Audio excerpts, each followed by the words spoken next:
Baiklah, Assalamualaikum warahmatullahi wabarakatuh. Kembali lagi dengan saya, Muhammad Fajri Febriano, dengan NIM C0 C025020. Di sini saya akan mempresentasikan mengenai ramalan penjualan, analisis tren, metode momen, dan persamaan parabola. Langsung saja masuk ke materinya. Pengertian dari ramalan penjualan. Apa sih ramalan penjualan itu? Ramalan penjualan adalah proses memperkirakan jumlah produk yang akan terjual di masa depan berdasarkan data sebelumnya.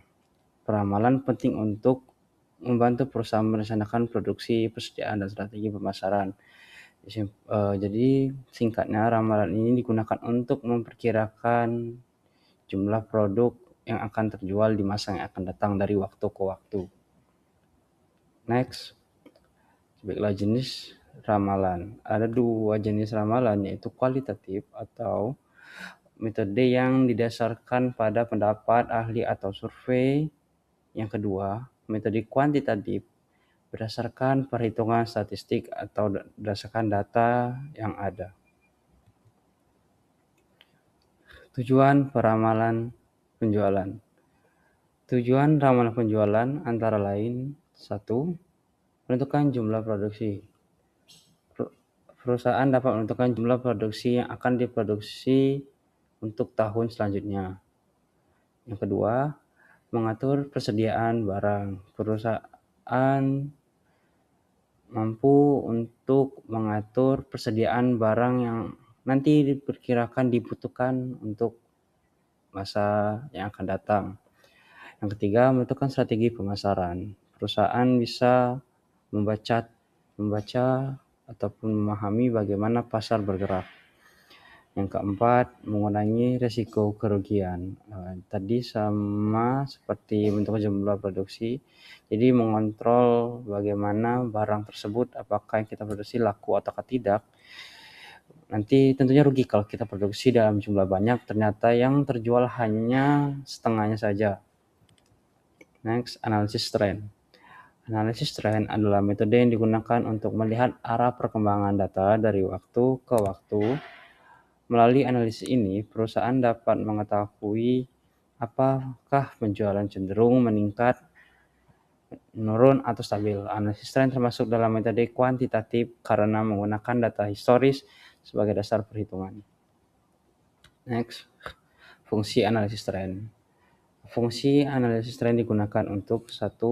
Mengetahui meningkatkan penjualan. Yang kedua, memprediksi situasi yang akan datang. 3. Membantu dalam perencanaan masa depan. Metode momen. Nah, jadi di dalam penjualan itu ada yang namanya metode momen. Apa sih metode momen? Dalam metode momen, nilai waktu X biasanya secara sistematis disusun secara sistematis sehingga jumlah suruh nilai X sama dengan 0 atau sigma X sama dengan 0. Dengan cara ini, perhitungan menjadi lebih sederhana karena konstanta A dapat memperoleh dari data nilai Y. Sedangkan koefisien arah tren B diperoleh dari perbandingan antara jumlah perkalian X dan Y dengan jumlah kuadrat X. Bentuk umum persamaan adalah Y sama dengan A ditambah BX, di mana Y merupakan nilai ramalan, A adalah konstanta, B adalah koefisien arah, dan X adalah waktu. Jika nilai B positif, diperhatikan nilai B positif, maka tren menunjukkan kenaikan. Sedangkan jika negatif menunjukkan penurunan.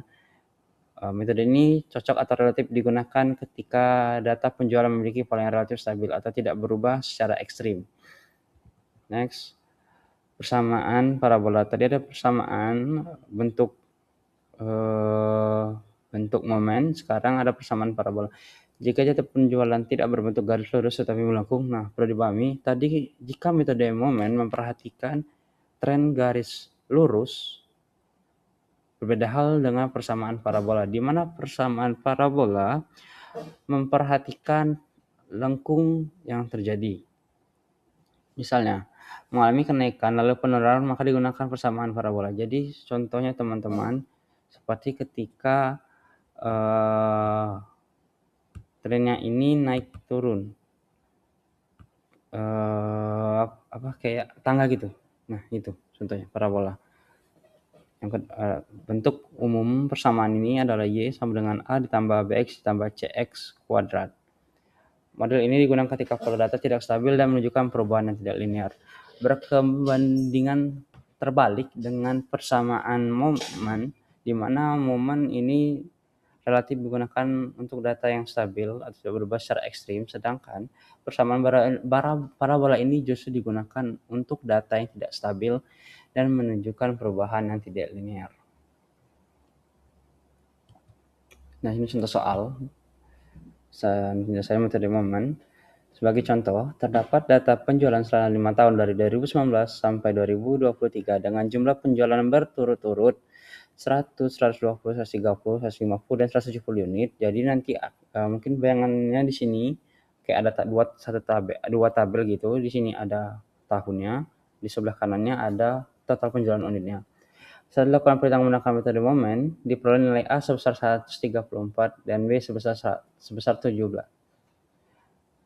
Dengan demikian, persamaan tren yang terbentuk adalah Y sama dengan 134 ditambah 17X.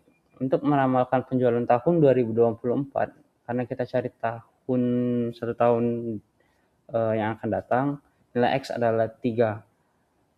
Kenapa 3? Karena kita udah menggunakan X-nya tadi min 2, min 1, 0, min 1, 1, 2, 3.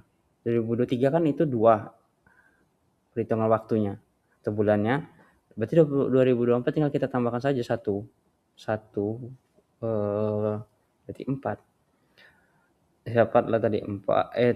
Dapatlah tadi 3 karena berarti setelah setahun terakhir dalam data. Tadi kan data terakhir 2023.